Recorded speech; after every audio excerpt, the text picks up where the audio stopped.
Assalamualaikum warahmatullahi wabarakatuh.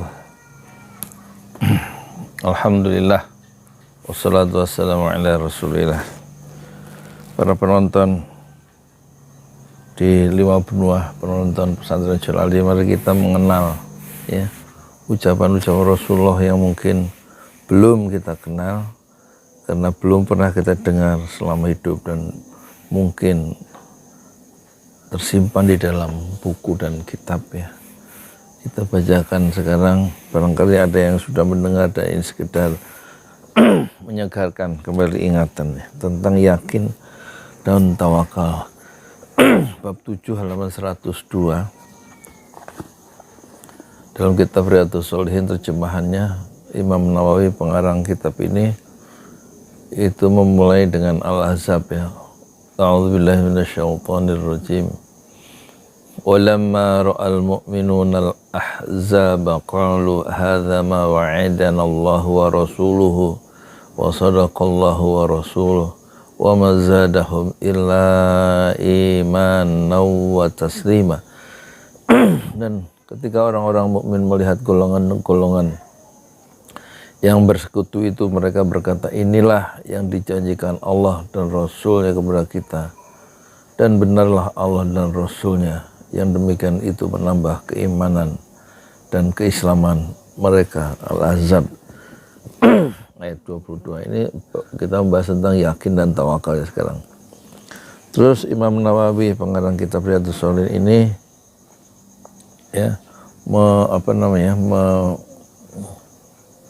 mengutip Al-Imran 173, 174, artinya yaitu orang-orang yang menaati Allah dan Rasul, yang ketika ada orang-orang mengatakan kepadanya, orang-orang Quraisy telah mengumpulkan pasukan untuk menyerang kamu, karena itulah takutlah kepada mereka. Ternyata ucapan itu menambah kuat iman mereka, dan mereka menjawab, cukuplah Allah menjadi penolong kami dan Dia sebaik-baik pelindung. Maka mereka kembali dengan nikmat dan karunia yang besar dari Allah. Mereka tidak ditimpa satu bencana dan mereka mengikuti keridhaan Allah.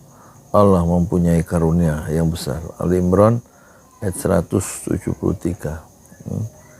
sampai 174, dan juga Al-Furqan 58 ayat 58, dan bertakwalah dan bertawakallah kepada Allah yang hidup dan yang tidak mati ya. Kemudian Ibrahim ayat 11, dan hanya kepada Allah saja hendaknya orang yang beriman dan bertawakal.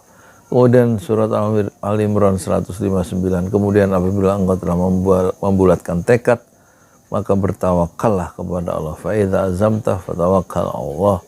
Kemudian surat At-Talaq ayat 3, dan barang siapa bertawakal kepada Allah, niscaya Allah akan mencukupkan keperluannya. Dan Imam Nawawi pengarang kitab Riyadhus Shalihin ini mengutip ayat Al-Anfal yang terakhir ya, yang dia kutip, sesungguhnya orang-orang yang beriman adalah mereka yang apabila disebut nama Allah gemetar hatinya, dan bila dibacakan ayat-ayatnya kepada mereka bertambah kuat keimanannya. Hanya kepada Tuhan mereka bertawakal.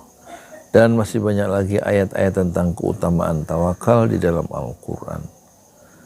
Kemudian ini ada hadis panjang ya, yang diuraikan oleh Imam Nawawi, seorang ulama besar yang wafat usia 43 dari Damaskus, dari Syria. Dari Ibnu Abbas radhiyallahu anhu, dia berkata, Rasulullah sallallahu alaihi wasallam bersabda. Dari Ibnu Abbas radhiyallahu anhu artinya semoga Allah meridhoinya, dia berkata, Rasulullah sallallahu alaihi wasallam bersabda,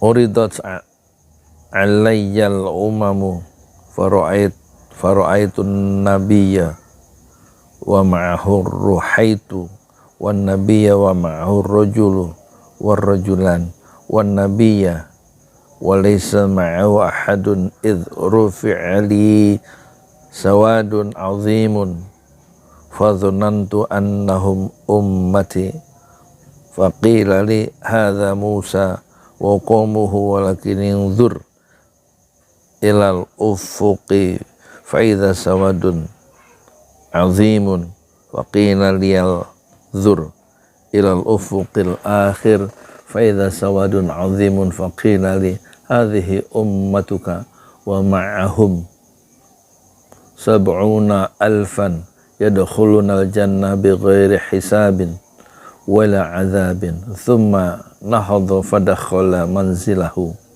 fakhadha an-nasu fi ulaika alladhina yadkhuluna al-jannata bighairi hisabin wala azabin faqala ba'duhum fala'allahum alladhi sahibu Rasulillahi sallallahu alaihi wasallam wa qala ba'duhum fala'allahum alladhi wulidu fil islami falam yushriku billah wa dhakaru ashya'a fa kharaja alaihim Rasulullahi sallallahu alaihi wasallam faqala malladhi takhuduna fihi fa akhbaruhu faqala humul ladhina la yarquna wa la yastarquna wa la tatatayyaruna wa ala rabbihim yatawakkalun faqama Ukashah ibnu Muhsinin faqala ud'u allaha an yaj'alani minhum faqala anta minhum an thumma qama rajulun akharu faqala ud'u allaha an yaj'alani minhum faqala sabaqaka bika Ukashah. Muttafaqun alaih. Artinya hadis yang panjang ini, berbagai umat, kata Rasulullah, ini ucapan Rasulullah, berbagai umat diperlihatkan kepadaku, lalu aku melihat seorang nabi bersama kelompok manusia kecil, seorang nabi bersama seorang laki-laki atau dua orang saja, dan seorang nabi yang tidak disertai seorang pun. Tiba-tiba diperlihatkanlah kepadaku suatu gerombolan manusia yang besar. Aku mengira bahwa mereka itulah umatku. Dikatakan kepadaku, ini adalah Musa dengan kaumnya. Ternyata di sana ada lautan manusia. Lalu dikatakan kepadaku, inilah umatmu, dan bersama mereka itu ada 70.000 orang yang masuk surga tanpa dihisab dan tidak terkena siksa. Kemudian Rasulullah SAW bangun dan memasuki rumahnya. Para sahabat bercakap-cakap mengenai orang-orang yang masuk surga tanpa dihisab dan tanpa disiksa tersebut. Di antara sahabat ada yang berkata, barangkali mereka itu adalah orang-orang yang telah menjadi sahabat Rasulullah SAW. Sebagian lagi mereka berkata, barangkali mereka itu adalah orang-orang yang dilahirkan di zaman sesudah munculnya agama Islam, sehingga tidak pernah mempersekutukan sesuatu dengan Allah, dan masih banyak lagi percakapan mereka. Rasulullah SAW keluar menemui mereka, kemudian bertanya, apakah yang sedang kalian percakapkan itu? Para sahabat memberitahukan hal itu kepada beliau.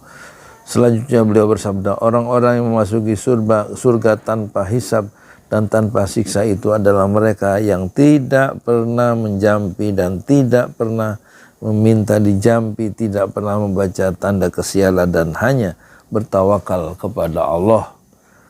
Ukashah bin Mihsan al-Asadi berkata, doakanlah aku kepada Allah supaya Allah menjadikanku termasuk golongan mereka. Beliau bersabda, engkau termasuk golongan mereka.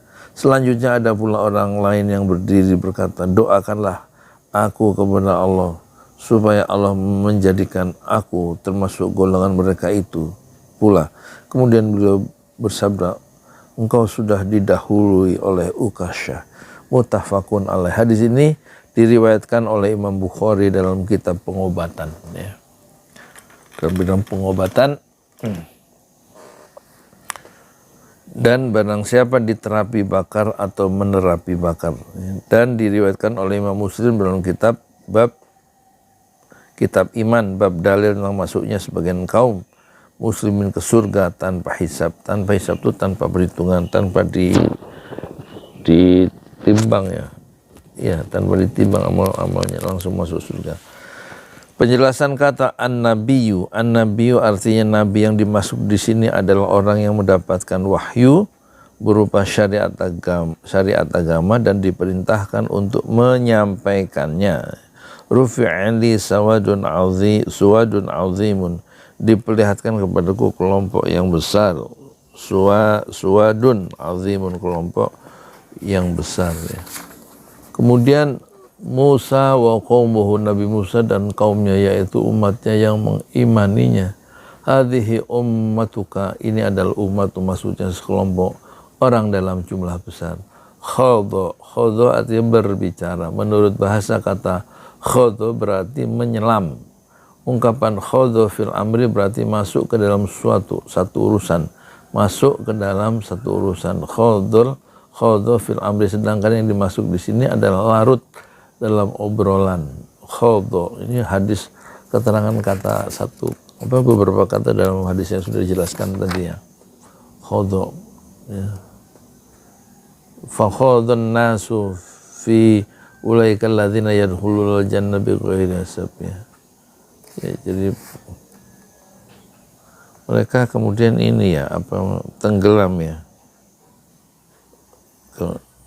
kan larut dalam obrolan ya. Sahabat itu siapa saja umat yang masuk surga tanpa dihisab ya.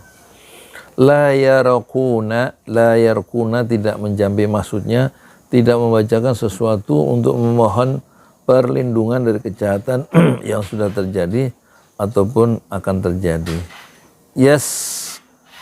Tarquna, meminta dijampi atau meminta ruqyah. La yatatayyaruna, tidak menganggap sesuatu sebagai petanda sial.